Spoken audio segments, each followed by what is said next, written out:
Welcome to the weekly Turtle Wow News with Vrograg Radio Edition. I'm your news anchor orc, Vrograg Fishslayer, here to bring you all the top server news for the week of October 14, 2025. Let's get to it. I'm the orc, and here's the news. Top news this week, Turtle Wow wraps up its 7th anniversary celebration this week at the server reset. However, the development team did not disappoint in offering the community tantalizing visions of Turtle Wow's future through 2 stunning art pieces from the amazing visual artist Lionel Schramm. The first piece, released October 8th, bears a simple caption, War in Zul'Aman. The illustration depicts 2 assembled armies arrayed at the gates of Zul'Aman, with the defending troll forces, led by their charismatic leader Zul'Jin, facing a massive scourge assault. Gargoyles take the skies while floating ziggurats, reminiscent of Naxxramas, hover among the undead ground troops. Most intriguing is a massive feline creature swallowed in sickly green flames, seemingly a corrupted Loa fighting against the very trolls it should protect. This illustration raises as many questions as it answers about what Zul'Aman might become in Turtle Wow's divergent timeline. The second art piece, released on October 12th, presents a calmer but equally thought-provoking scene. The caption reads, As night fell, its unusual shepherd no longer watched over the blue lands of Moonwhisper Coast. The moon was nowhere to be seen. Even the youngest sibling, the blue child, had vanished. To the superstitious Tauren, this was an ill omen, a forewarning of imminent chaos. The image shows 2 Tauren gathering beneath a great tree, one glowing with golden magical energy and another with blue. Much about Tauren lore remains unexplored in Turtle Wow's divergent storyline, and this image certainly adds spiritual richness to the culture. What remains unclear is how this connects with the yet-to-be-released Moonwhisper Coast region. According to pre-release notes, the area officially belongs to the Kaldari Elves, yet the description notes it became a haven for wandering Tauren tribe of the Moonhoof, now holding watch over the azure expanse of the chaotic Moonwhisper Coast. It appears the next patch will significantly expand Tauren storylines through both this spiritual development and content like the Windhorn Canyon dungeon.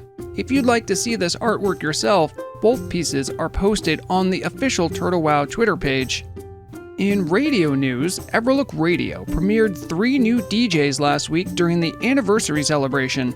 I asked each of them privately to let me know what the radio listening public are in for, so here are little blurbs about what they sent me about their upcoming shows. DJ Whiskey shared, Whiskey the Weary Warrior has traveled far and wide, but when I hang up my shield, I like to partake in the local tavern crawl. As you guessed, Whiskey's the name, Whiskey's bringing in the game. Whether it's happy hour or after hours, I'll be checking out the local taverns, mingling with the crowd, telling tales, weeping over our lost hardcore brethren, or just learning about what your Azeroth story has to offer. Shows are scheduled for Tuesday at 8 p.m. server time. DJ Crustman explained, No stone is left unturned. No tomb unexplored, slowly sifting out of the gold for all the world to hear, forgotten no more. Groovin' in the Graveyard is your latest and greatest opportunity to discover new favorites and boogie with the best of them. Hosted by DJ Crustman, join him on a melodic journey through time, exploring far-out sounds and subjects with the grooviest tunes we can dig up. For some people, music is just background filler. Not for the Crustman. Music is enriching, music is art, and music is life. Shows are scheduled for Wednesday at 1 a.m. server time. And finally, DJ Kondo stated, Join DJ Kondo as they send you back in time for a real classic experience. It's time for the 2000s once again. Kondo will bring you dance classics and expertly curated mashups to get that second win in you after a long day of quest and raid prep. Shows are scheduled every other week on Wednesday at 8 p.m. server time, with this week being a live show. Make sure to catch all these new talents alongside our established DJ roster and other shows and skits live here on Everlook Radio. That is all we have for top news this week. Until next time, I've been Vrograg Fishslayer. Thank you for listening to Everlook Radio, and remember, the deadliest weapon is knowledge. Welcome to Market Watch Radio Edition for the week of October 14, 2025. I'm your market analyst, Vrograg Fishslayer. All our data is gathered from numbers provided by WowAuctions.net, the industry leader in auction house reports. I throw it all together to make the indexes of various market sectors, as well as the S&P 200, an index of the 200 biggest and most influential commodities in the economy. So, let's get to the markets. Telebim's markets showed continued modest declines across both factions this week. The Horde S&P 200 closed at 3 gold 93, down 4% weekly.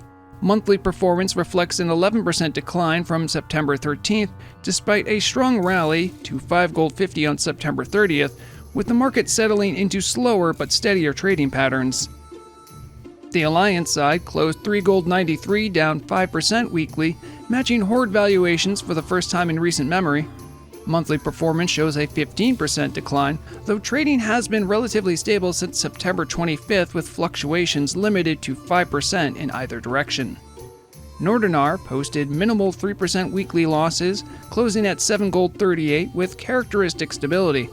Monthly performance reflects a 8% decline as September's volatility extends into October, though the pace of decline has moderated considerably compared to earlier turbulence. Ambershire delivered encouraging weekly growth of 15%, climbing to 3 gold 55 in a gradual upward trend across all market sectors. Monthly performance shows a solid 9% growth, with the September 26th spike over 8 gold now standing as a strange anomaly against an otherwise steady upward trajectory for the young economy. Turning to sector analysis, Nordinar's Herbalism Index presents a peculiar picture. Although declining 10% recently after months of relentless growth, many herbs have stabilized, though notably Fade Leaf lost 34%, Ice Cap dropped nearly 50%, and Plague Bloom likewise declined 50%. The recent market bellwether remains Black Lotus, which closed this week at 39 gold 50, down from last month when it regularly traded well above 40 gold. The growth trends appear to have been moderated, though prices remain far above late August levels when Black Lotus consistently traded around 27 gold. Overall, conditions suggest the herbalism market is slowing down, though remaining supply issues may still drive value increases, just less dramatically than last month's.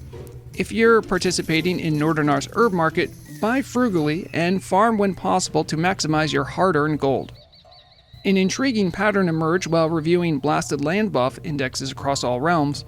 Telebim Horde markets saw costs for buff reagents grow over 30% in the last month with substantial price volatility, while the Alliance side showed minimal movement aside from periodic spikes during supply shortages.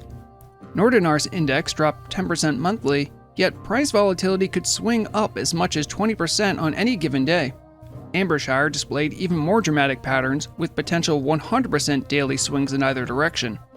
This volatility reveals fertile ground for profit-seeking farmers, as chronic supply issues affect all realms with regularity. Stocking up and selling these buffs strategically can generate significant income. Many players remain unaware that blasted land buff mobs received heavily reduced respawn timers alongside drop rate increases to 80% across all reagents. Obtaining these materials isn't difficult, just time-consuming, and many lazy raid loggers will pay premium gold to avoid the effort. So consider exploring this market if you're seeking an accessible gold-making opportunity. For now, that's all the time we have for this week's Market Watch. I hope you found some of the information here useful. Make sure to use WowAuctions.net for all of your own market research. Remember to keep an eye on your coin, otherwise someone else will for you. Back to your regularly scheduled program. Welcome to TurtleWow News' Community Bulletin Radio Edition. I'm your host, Vrograg Fishslayer, here to bring you all the community news and updates on events going on in your community, for the player and by the player, for the week of October 14, 2025. With great anticipation, we've been following the ongoing struggle between Horde and Alliance in Telebim's narrative PvP event, spanning the northern reaches of Eastern Kingdoms. Last week marked the conclusion of Chapter 2, where Sunny from Korkron Enforcers tallied efforts from both factions based on submitted Arathi Basin scores. From a whopping 72 submitted scoreboards, The Horde claimed victory with 99,480 combined collected resources compared to the Alliance's 89,440. This brings the greater conflict to a tie as the Alliance won the first chapter of the event. Chapter 3 is set to take place in the contested gap between Arathi Highlands and Wetlands, where the Alliance must defend resources en route to safe zones while the Horde harries the moving caravans. No date is confirmed yet for the third chapter, but it is shaping up to be something special. Hone your skills, Telebim, and perhaps you'll be the next champion when war calls. In radio programming this week brings several exciting broadcasts. DJ Crustman's first live solo show airs Tuesday at 8 p.m. server time, immediately followed by DJ Whiskey's debut at 1 a.m. server time Wednesday. DJ Andolin performs Thursday at 6 p.m. DJ Shield takes stage Friday at 10 p.m. and DJ Lido closes the week Monday at 10 p.m. With more DJs than ever, there are plenty of reasons to keep your radio tuned to Everlook Broadcasting. Looking ahead to upcoming events, The Devil You Know Chapter 1 Damaged Goods takes place Wednesday, October 15th at 11 p.m. server time at the Pig and Whistle Tavern in Stormwind on Nordinar. A mysterious individual being hunted by unknown assailants seeks mercenary protection while selling wares in Stormwind's northeastern districts. This Roll20 combat event serves as a test session for a larger narrative. Contact Carlton for invitations and check the Discord for combat rules systems. Arcane Lessons with the Magister convenes Wednesday, October 15th at 8:15 server time in Alathalas on Nordinar. Those interested in learning arcane magic fundamentals and spellcrafting basics can attend this school-style session. The Silver Covenant and Thalassian Alliance guilds will supply reagents. The schedule includes gathering, lecture, and social time. Make sure to whisper Venardian for details, and presumably this is only open to Alliance characters. Finding Morgrim begins Monday, October 20th at 7 p.m. server time at Lakeshire Inn on Nordinar. An investigation seeks to uncover ancient relics or forgotten secrets, with clues pointing toward Morgrim Firespike, who possesses crucial knowledge. Sir Moigrith Ironwill has information about Morgrim's location, but orc raiders threaten the journey. Mercenaries are needed for safe passage and to assist in locating and questioning Morgrim. Contact Cormos for more information or invitations. As always, check out the event channel in the TurtleWow Discord for complete activity listings. TurtleWow is more than a game, it's a community. So do your part in continuing that legacy by getting involved however you can. I've been Vrograg Fishslayer, wishing you all a fun week on the server. Loktar Ogar. Vrograg Fishslayer here, keeping you up to date and informed about all the latest changes and adjustments coming to you through the changelog. This week covers notes on the October 15th server reset, addressing everything from warrior head trauma protocols to ghost hunting equipment disputes. So, let's examine the most notable changes with this week's changelog roundup. The Warrior Clan Council convened emergency sessions this week following numerous complaints about repeated head trauma incidents involving the new Master Strike ability for mace wielders. The technique was designed to disorient targets for 3 seconds through a well-placed blow to the head, with the designed disorientation ending if the target takes any additional damage. However, in practice, Master Strike was delivering full stunning effects that couldn't be broken by damage, essentially causing proper concussions rather than simple disorientation. After reviewing medical reports and combat logs, the council determined that warriors needed to recalibrate their strikes to cause confusion rather than unconsciousness, properly implementing disorient mechanics as originally intended. The Emerald Sanctum Druidic Oversight Committee addressed a dangerous anomaly involving the Green Dragon Arrhenius. Raid teams attempting the challenging hard mode approach, where they defeat Solnius while keeping Arrhenius alive for superior loot, were experiencing unpredictable situations where Arrhenius would continue attacking his tank even after Solnius died and combat should have ended. For most teams, this represented an annoying quirk where the tank might die but could be resurrected for loot distribution afterwards.